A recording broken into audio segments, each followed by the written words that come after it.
You are waking up to a KARE 11 weather impact alert right now. Heavy rain overnight causing slick conditions on your commute this morning, and I mean slick. Thank you for joining us here, everyone. I'm Jason Hackett alongside Alicia Lewis. It's going to be important to check the temperature where you are, as some areas are seeing some freezing rain. Yeah, it's actually causing some school delays and closures as well. You can see them scrolling right now at the bottom of your screen. You can also go to KARE11.com/closings for the complete list. We have team coverage, though, to help you get out the door this morning, but let's get out to Mace Michaels in for John with a look at the forecast. No more umbrella as of now. Right, yeah, I was able to put away the umbrella about a half hour ago as it quit raining here in Golden Valley, West Metro. The rain is done. It's still ongoing in the East Metro. Plenty of puddles left over, and where, of course, that water in the puddles, in the sidewalks and outside through the parking lots meet the slush and the snow, you end up with slippery conditions. And roadways the same thing.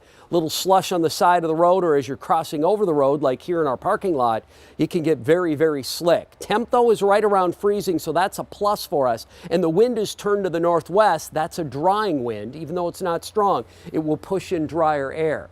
A little light precipitation in northern Minnesota. Brainerd Lakes area, there could be a few slick spots. And again in the East Metro now, St. Paul eastward, Forest Lake eastward, especially to Hudson and western Wisconsin. Woodbury still slick for you. Temperatures hanging out in the low 30s. It does cool, though, when you get outside of the immediate Twin Cities and throughout much of rural Minnesota. Your temperatures obviously in the 20s to low 30s, so that can still make for slick spots. There's the forecast for today. We stay in the low 30s most of the day, but the rain will be done with.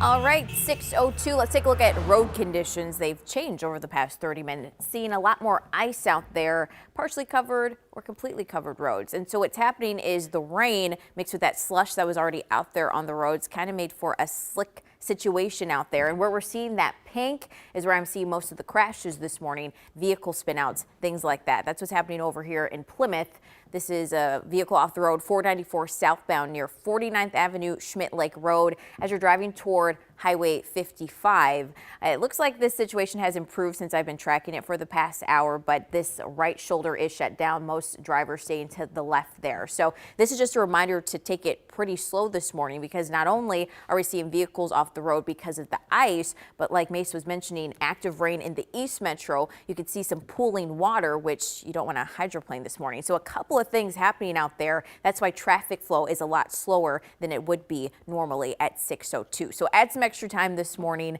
because things are kind of rough out there right now. All right, Cece, thank you. Let's get to Audrey Russo right now. She's live in Mobile 11 with a check on conditions. Yeah, let's check in now. How are things looking, Audrey? So right now I'm in Rogers, and honestly, it feels like a night and day difference just in exactly what we're seeing on the highways. We're at a red light right now, but we're going to start heading east towards St. Paul. Just in the last maybe 5 minutes, it started to look like there's a lot of just wet roads, less of that crusty slush that we were seeing even 5 minutes ago in that neighborhood when we saw you just a short while ago. So we're going to continue to drive and see a little bit more of the highways now that we've gone through some of the neighborhoods. I will say on the sides of the roads, we are still seeing that little buildup of slush. So especially as you take these clover leaves like we're about to right here on the highway, you just want to make sure that you are still taking things slow. Talking to photojournalist Dusty, who's been driving Mobile 11 all morning, he says in some of the areas where there is that sort of crusty slush on top of a layer of ice, he says that slush can actually help give you a little bit of traction. It's not all entirely frozen over yet, just because we are sort of hovering around that freezing, slightly above freezing on the roadways right now. So just be forewarned that even if you do see slush, though, there may be a layer of ice underneath. So, of course, take it slow. We've been saying that all morning. We'll continue to say that. Where we are right now, there's no precipitation. The rain ended probably about 40 minutes ago. So we're going to try to follow the rain to see exactly how things are looking in the East Metro. So I will check in with you guys in a half hour.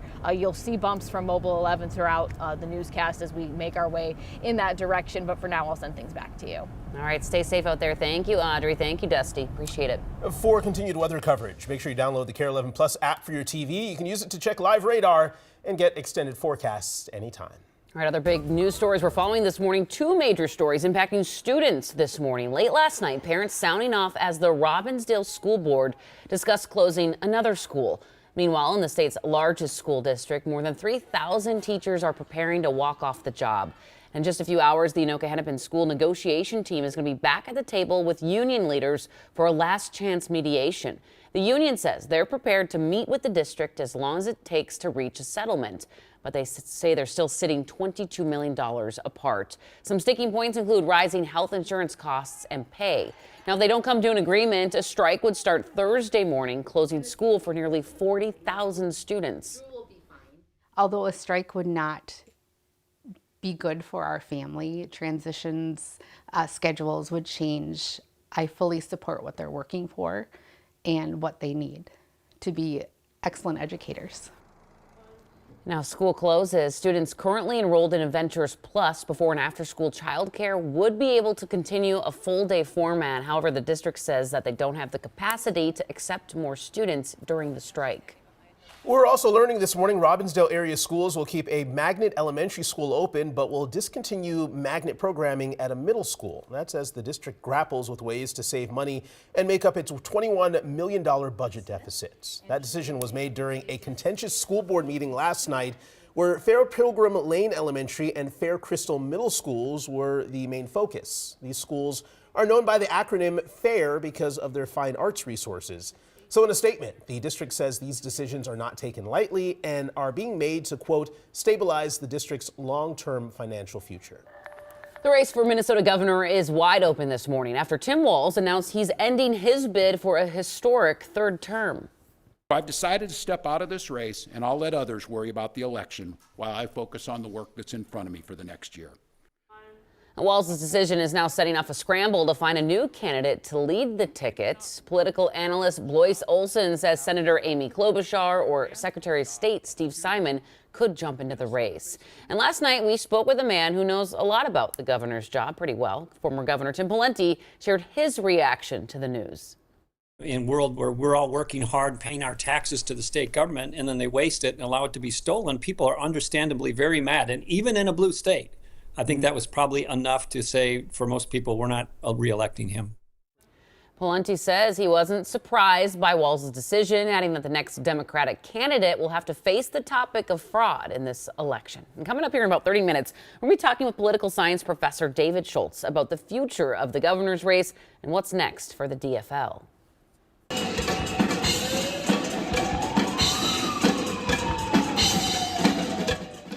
We have new video from overnight in downtown Minneapolis. Police clearing out protesters just hours ago outside of the Canopy by Hilton Hotel. One of our producers who was at the scene tells us protesters were chanting to allegedly keep ICE agents staying at the hotel awake. Now, this all comes as the Department of Homeland Security ramps up operations in the Twin Cities this morning.